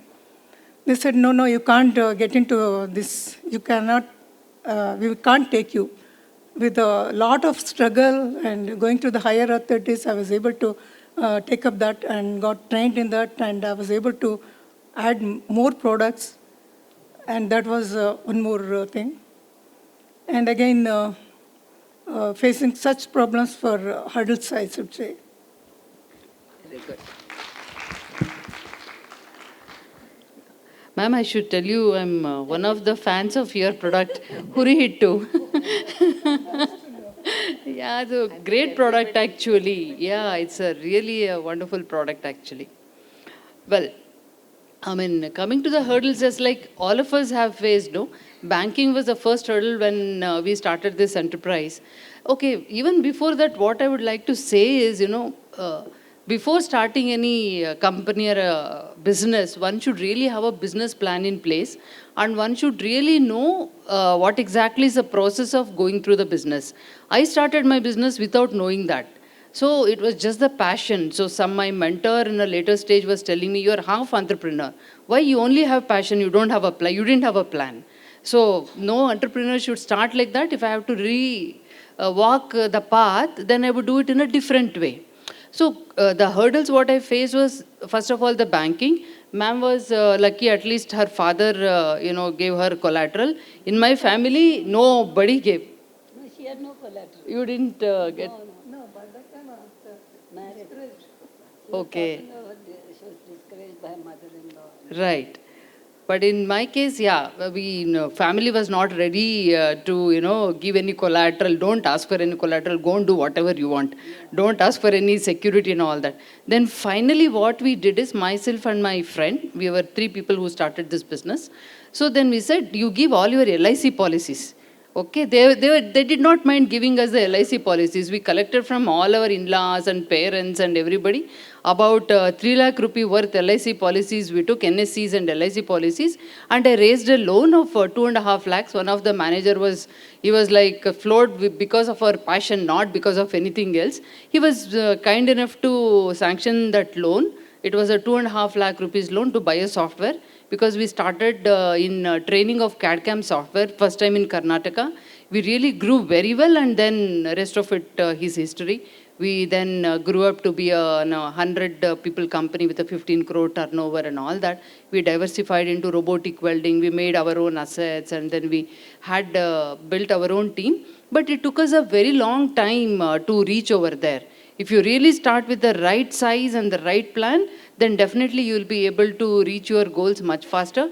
And today's ecosystem is so very friendly. You have every information that is available. So I think one should make use of it and go forward. And the other hurdles which I faced was the working capital. We used to really fall into this cycle of working capital. We really used to find it extremely difficult. Basically because we did not manage our finances professionally. We did our, we were passionate techno entrepreneurs where we know our job very well, but we do not know how to manage our finance. We do not know how to manage banking. We do not know how to manage our HR. So that will take a very long time for you to learn, and then you have to endure a lot of hardships, and then you have to come up. We have done all that. Resilience was something which really helped me, and hard work, resilience, and then perseverance. These are the three things which really helped me to overcome the hurdles. And of course, our own, it can be Uma Reddy, it can be Raji, it can be so many people who have met, one, encouragement, one, the supporting statement, and they say that you could do that. One small little, guidance also mattered a lot at that point of time. Then slowly, we built up everything which was needed for growing this business. So generally, these were the things which we came across. Yeah, over to you. Great. I think, yes, all of us around that time, 98 and 2000, when we started businesses, we really had very little. If you have not done an MBA or any of those things, it was a lot of learning along the way. And yes, all of us went through that. My first hurdle when I started business, I would say it was a hurdle, not a hurdle, but a challenge all along, is managing home and office. And which is, I think, same to all. It's not different with me. But yes, and what I did was had a routine. And I, as Gitanjali Kirloskar said, I made sure that everybody fell in that routine. So very nicely, very sweetly, with a sweet smile, I always made sure that everybody tried to be with me, because I had not only 2 children, my husband was always on a tour, and I had my in-laws. I have a sister-in-law who is mentally retarded and has been with me forever. So there were a lot of responsibilities, but that didn't deter me from, continuing my business. So that was on a personal side what was a challenge. The most important challenge was on a business side was when we saw a decline in business in around 1819 when Trump administration was in full swing. And unfortunate for us, COVID hit just after that, and it really hit our business. And that was a reason why an entrepreneur is always an entrepreneur, right? We cannot just sit quiet. Array, business has reduced, so what do I do next? What do you do next? So next is, now you're in India, and I was always servicing clients from outside. So we said, let's try and do something in India. And we had developed an application for patient record management in Australia. So based on that comfort and confidence, we tried to bring that in India. We were not very successful in the healthcare industry, and that's a whole different ball game to discuss. Why? So I saw the next best, or rather the next paper-intensive industry, which is the legal industry. So now we have developed an application for the legal sector for digital transformation. And it's a tough game, but we are into it, and the challenge here is a product. Yeah. So how do you deal with product? Services is one, product is another. There are two different type of businesses. So how do I overcome? So the only way to overcome was to do some course. So I was lucky enough to get connected with Stanford, where Stanford has a course for entrepreneurs. So now learned from there, trying to come back into this product business and working on from there. So yes, challenges is part of, I think, entrepreneurship. It never ends. Lakshmi, one learned that one should not be sensitive to what people talk about you. What she says happened to her years back is still happening because parents or in-laws or anybody doesn't feel very proud to say that their daughter or daughter-in-law is doing business.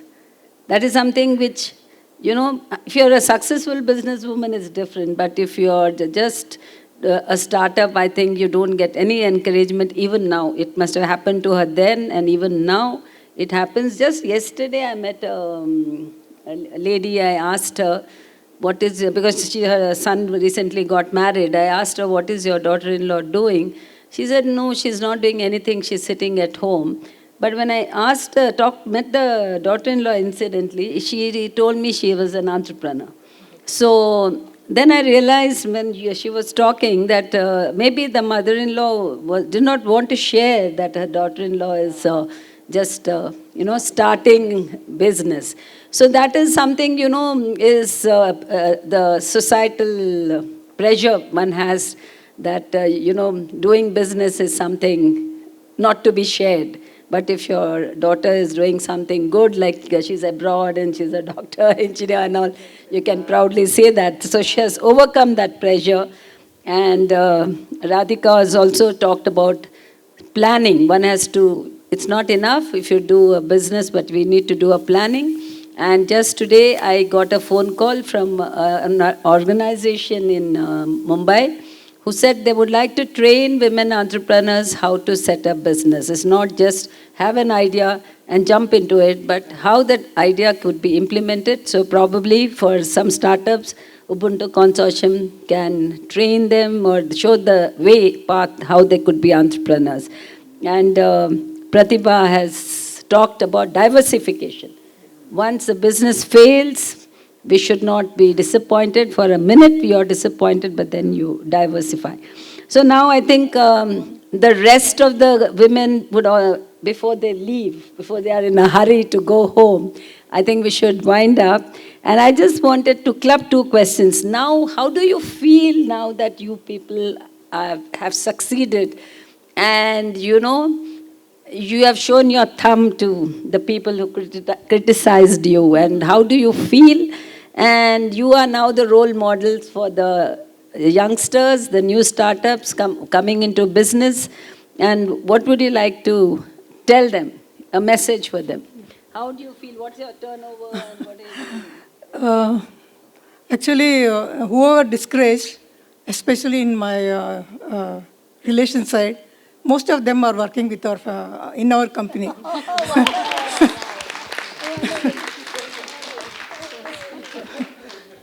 Has your husband come back? Yeah. No, actually, when I started in a garage, my house, garage, actually I started in a garage. Later he felt that something is going on. So he encouraged and he really helped me to build a factory. And my sons also entered into our business and it became a family business. Yeah. And I feel really proud to be an entrepreneur. And it gives me a recognition in the society. And even my husband is proud and my relations are also proud to see me and say, we are proud of you, like that. Yeah. What's your turnover? Our turnover is around 50 crores. Oh. We have around 250 employees. We also export to Europe, Middle East, Canada, and Australia, and across. And our especially ragi products are very popular in retail chain in Indian stores in USA. And you are the few companies green listed by US FDA. And that's how our company is growing on. Yeah, like it's always a feeling of achievement, and then that satisfaction you derive out of the whole journey. I mean, you keep enjoying. I have enjoyed my whole journey, and it has culminated. I was fortunate enough to have a good ending for that first innings. One thing is, Uma, one message which I want to give to everyone is, during her address, Uma made one statement: we are wedded to our enterprises, and we continue to be like that. We don't have to be. Actually, see, we don't have to be too much emotional about our enterprises. Nowadays, the opportunities, the way they are coming in. See, you can merge with companies. That is what we did. We got an opportunity to merge with Wipro, who all of you know, and it was a wonderful journey for us. So it was a complete acquisition. When they acquired us, we were a 15 crore company too, that is 3.5 years back. Today, the group has grown to be a 1,000 crore plus company. And it's amazing to be part of that journey, actually. Though today I'm not owning that complete division of Wipro, though, but then the journey was amazing. And this is one opportunity which all of us should keep in mind: mergers and acquisitions, which most of us are like not very used to, especially our generation entrepreneurs. But when you are looking at millennials and others, well, they have their awareness about M&As, and they're building their businesses, mostly gearing up for that kind of opportunities. So I would like to leave you with these thoughts. Thank you. I think entrepreneurship just makes you, as she correctly said, a confident person. It just changes. It gives you so much respect in society. I guess it's a lot of learning from zero to what you are today. So I think I just ditto all her thoughts. Entrepreneurship is what we are. That's why we are all here. And all the ladies around here, when we meet in person, everybody is so energized with their product or service. And it's so nice to see entrepreneurs grow along with us. So, I mean, nothing much. So congratulations to Indira, Radhika and Pratibha, and several of you sitting here, probably all of you also have your own success stories to narrate. Maybe some other occasion you get an opportunity to share with us your life story. If you remember, last year we started this celebration. Actually, when I was looking at my photographs, I felt that we were celebrating the International Women Entrepreneurs Day from almost 2016. When I was ACS Industries, I just happened to see some old pictures. But last year, as Ubuntu Consortium, we started Together We Grow, which we thought we should celebrate every year.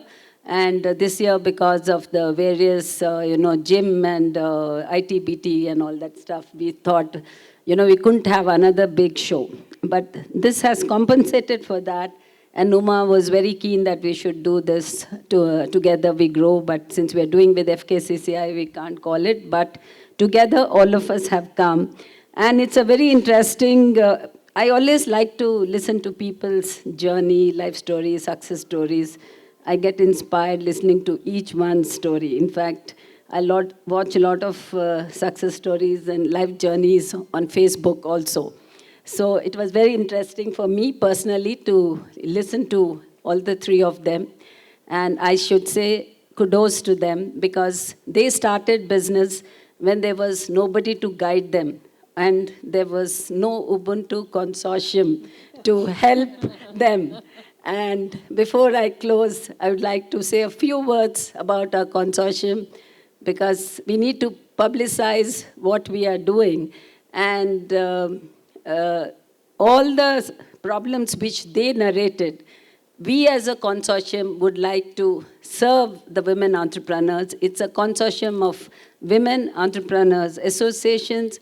We have almost now 35 to 36 associations with us, spread across about 8 states.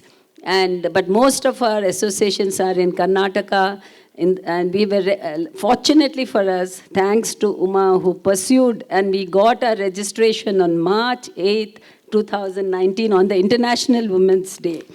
And as we were on the stage, somebody came and gave us the certificate. And from that day to now, we have completed 3 years, and we had several online training programs for women entrepreneurs. We had some networking programs. We have taken women to exhibitions. We have done a lot of life skills training programs, digital marketing training. We want to do finance management training. We want to help the women entrepreneurs associations to grow, and incidentally, their members also to upscale in their businesses. So that is what we are working at.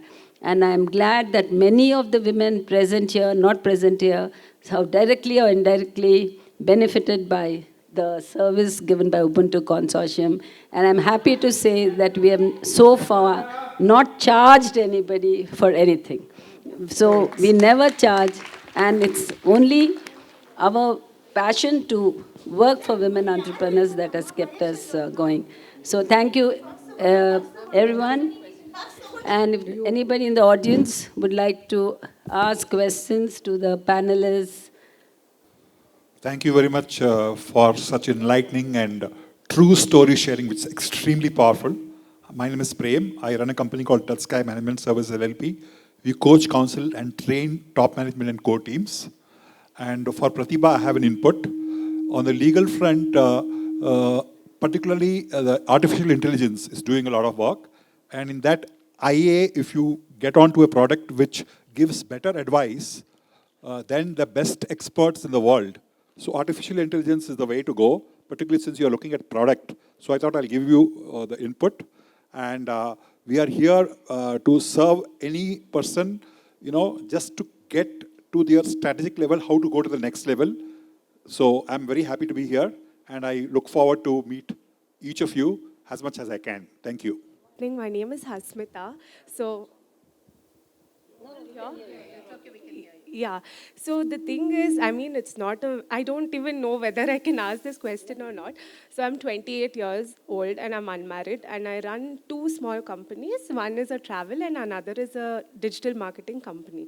So the thing is, when it comes to getting married and, settling down, like they said, but now it's like people are not ready to accept what you're doing because they feel like you're very independent. And I get these thoughts like maybe, I should really put this aside, put that aside. So how do you come across these thoughts? Because I don't know what to do, because right now I'm just lost. So is it you will find the right person at the right time, Otherwise, it's about somebody who appreciates you. You will find. No, not about finding the boy. I can understand what you're saying. I'm saying people, the work, right? The dilemma, the way people keep asking you about. Not about the people asking you. I get these thoughts that, maybe I have to put it to one, you have these 2 running work-wise, right? So maybe I feel like I should stop doing this to get settled here. Maybe I should stop doing that to get settled here. So those kind of thoughts. So are those But then, see, there is a place for everything, actually. We should learn to balance, like you heard Geetanjali Kirloskar and so many other high-profile people. Yeah. Well, it's a challenge, no doubt, but you will find a way to balance it.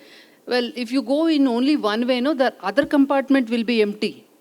See, there is a compartment in our heart, actually one for business, one for yourself, a love compartment. So definitely even that has to be filled up. Okay. So I suggest that you take both of them in a balanced way, and then you should, do well in both, is my suggestion. Yeah, I think that comes with experience. And exactly. Still growing. Exactly. Yeah. Exactly. Thank you so much. Welcome. Good evening, ma'am. My name is Archana. I have a question to Indra, ma'am. Ma'am, she said, when her products were not getting sold, she took it to a place where she got the visibility.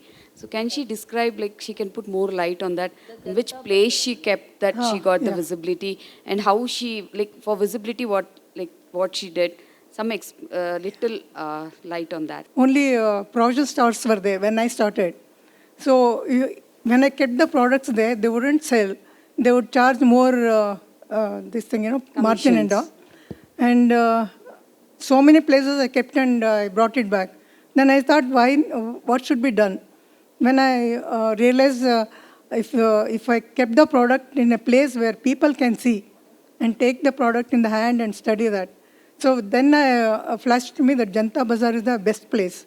We had nearly 8 Janta Bazaars. There I kept my products. Some people were able to see the product because it was a good product for diabetic and things like that. And moreover, it was more nutritional, ragi as it is nutritional. So many people didn't know how to use it. I had 3-4 products like ragi huritu, ragi dosa mix, ragi idli, and things like that. And one more was a ready mix. So all the 4 products were displayed. People thought, why not take one product and try? When they tried, they found it very useful. Then they started buying. Suddenly, business picked up. I have many more products apart from that. Thank you, ma'am. Yeah. I would just like to add to what she has said. From our Ubuntu Consortium, we are thinking of, it'll take some time, but having our own e-commerce platform for all the women entrepreneurs. So if that happens, then it's another platform for you to sell your products. I'll give a brief introduction about myself. I also run one women entrepreneurship platform in Malaysia. It's called Caring Moms. So we had 86,000 women who were into entrepreneurship and also supporting. So we did one event back in 2016, and without marketing, we had 27,000 footfall. So, and then no, actually that is the reason why Uma Reddy ma'am asked me to join today and then talk to you as well about Ubuntu. So what we have started along with this, it was called Caring Moms. So we thought mother is not complete till the time the child becomes capable and independent. So we started doing junior entrepreneurs as well. And that is what we have brought to Bangalore. So we have started something called aspire.in, which is about inculcating that entrepreneurial mindset in children. So now sitting here, listening to all your stories, today I am feeling like, we should start something like girlpreneurs. Yeah. So because it is very different for a boy and it is very different for a girl, how it is like the society treats them and how the mindset forms. So I would want to work with all of you, and then my partner is here. So although we are both are men, we have one more partner who's an army major. She's a lady army major in Malaysia. She she's like one of you, like full of power and all that. Okay, the question which I wanted to ask you is, how you guys went about starting this entrepreneur? What is that spark in you? I asked the same question to Uma Reddy ma'am other day. So I would like to ask you, each of you, if you can answer. So what is that spark that made you come till so far? You have a lot of challenges compared to men. You have to keep that going. So if you have to teach that or pass on that spark to children, so how do we go about doing that? What, from your experience, how do you suggest we do that? As a society, as educators, as parents. So I would love to hear each of your opinion on that. So, well, back then it was a different story where we really needed a self-drive to really reach where we are reached today. But today, I think for the next gen, I think the best thing is exposure to as many entrepreneurs as you can, to show them that this is possible and it is a path, if they take, is something they can achieve. I think that comfort of, usually the entrepreneurship fails in women because of the worry of the fact that, can I manage these things? Is the society going to support me? All those there are a lot of biases also there, right? So the fact that you're starting out with such young age, I think it's fantastic. The only thing is exposure for women, like so many of them, and to all these children, I think they will, that would be the best thing to, experience counts, right? Experience will give them confidence. So I think that's the best thing to do. I'm like the joker in the pack. Not in this pack, but in my company pack. because entrepreneurship was neither in my blood, nor in my thoughts, nor in my heart. But you know what happened?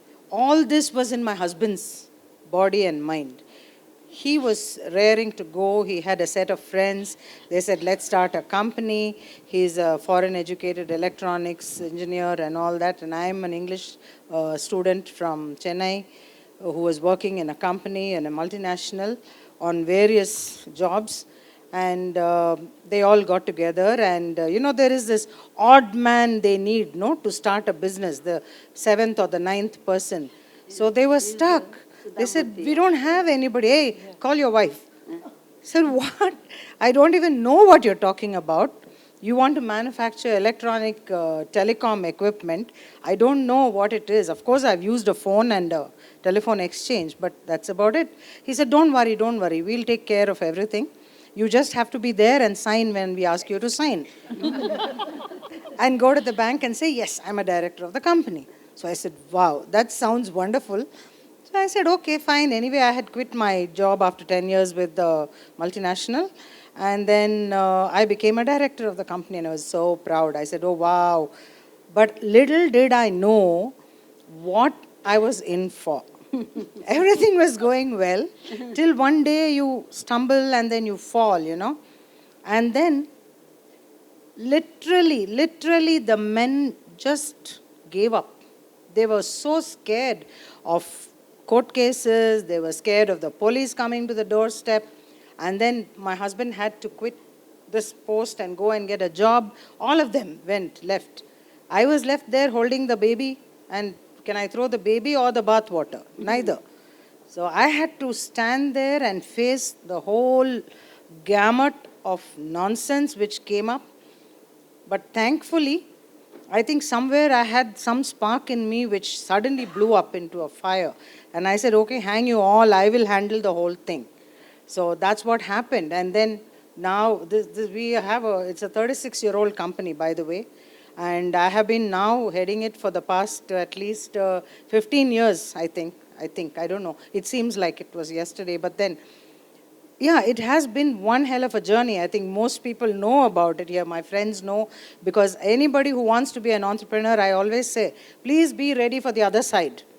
Don't be so gung-ho, because, you have to face so many things in life. If you have the guts, come on, do it. But I'm happy to say that we did make some partnerships. We got a very good customer who trusts us, and then we know how to blend with their kind of ethos in the company, which is a very important thing for any supplier. You have to blend with their ethos, because you come to know from them, this sells, this doesn't sell, this goes, that doesn't go, you can't bring me a gift for Diwali, you can't call me for lunch, you can't, So you blend with that, you stay on the right path and work your, off, then you can succeed. There is the only thing is courage, guts to face policemen, court summons, come on, the bank coming, foreclosing your loan. If you have all this, yes, you can be in business even after 36 years. So that is my lesson learned the very, very difficult way. What's your turnover now? You have to say We are about 5 crores, ma'am. Oh, good. Any more questions, or shall we close? Okay, maybe I'll just, about the one last, the spark for the youngsters, probably, what took me long, 2 things. One is the financial independence, and then you can chase your passion. Unlike in a job, you can have both if you are an entrepreneur. Yeah. Yeah, short. I have a few words, the upcoming entrepreneurs. So first and foremost, have confidence in yourself. Understand that you are capable. We are all women, born entrepreneurs. Each of us are just observe our mothers, how they run the family and the business. We are all entrepreneurs by birth. I think we have to clap ourselves for this.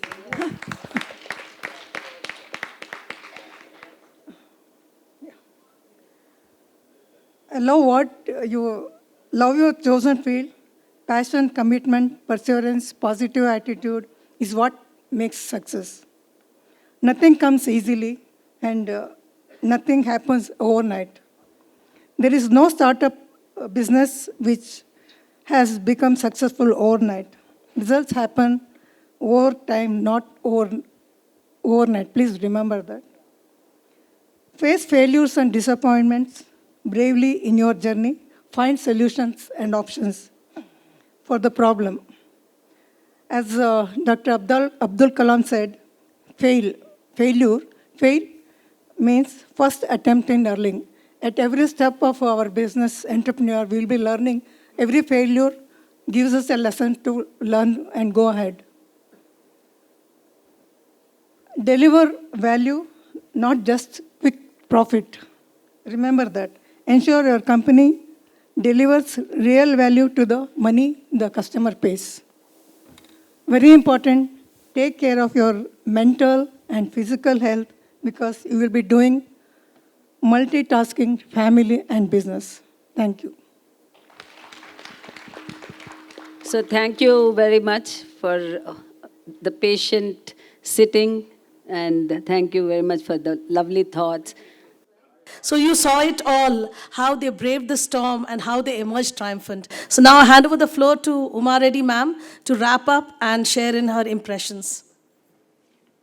Thank you, Prabha, and thank you to all the entrepreneurs who are here. A few more minutes, you will get an additional goodie bag while you go out. So you got a Himalaya product bag as a gift for all the patients of being here. So first and foremost, let me take this opportunity to thank our panelists for sharing their thoughts, their success stories, their challenges, and the way they've overcome it, and a lot of learning for each one of us.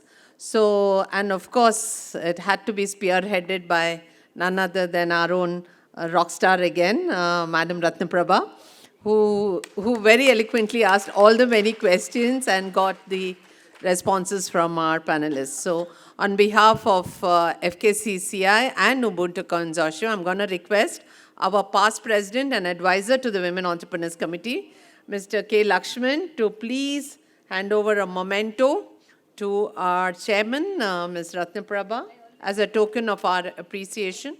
Oh, ma'am has got it. To the panelists. You can, it's here, ma'am, we'll give it to you.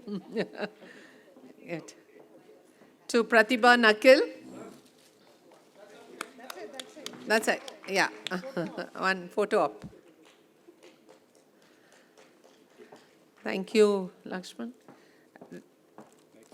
Next to Ms. Radhika Sethi.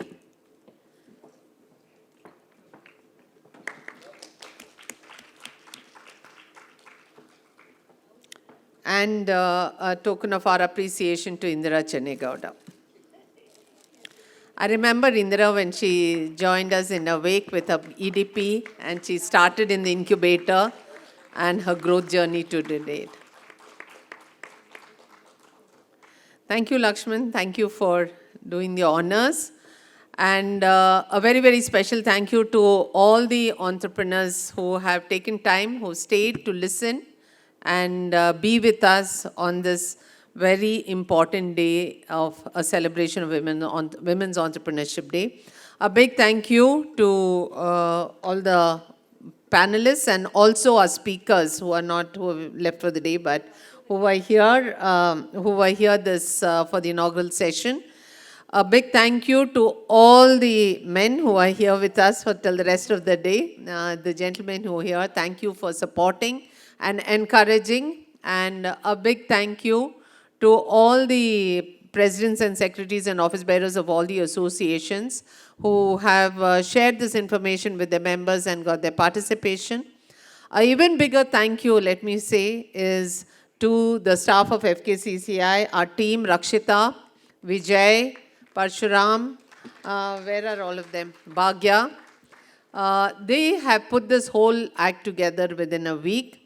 And having put it together, it couldn't have happened but for the support of the UBUNTU Consortium team of Roshan and Hema, who are here in the audience. So thank you to the entire team of FKCCI and Ubuntu Consortium. We have sent you by email the feedback form, okay? And it's also been shared in some of the groups. Please respond to the feedback form. For the reason is we'd like to understand what kind of programs we can do in the future, okay? So please do respond to that. And a big thank you to our managing committee members. I can see Prakash Mandot and Madhusudan, and I just saw Vimal Kanter of FKCCI who are here with us till the end of the day. So thank you, everybody. Hip hip. So 3 cheers to Women, International Women's Entrepreneurship Day. Hip hip. Hip hip. Hip hip.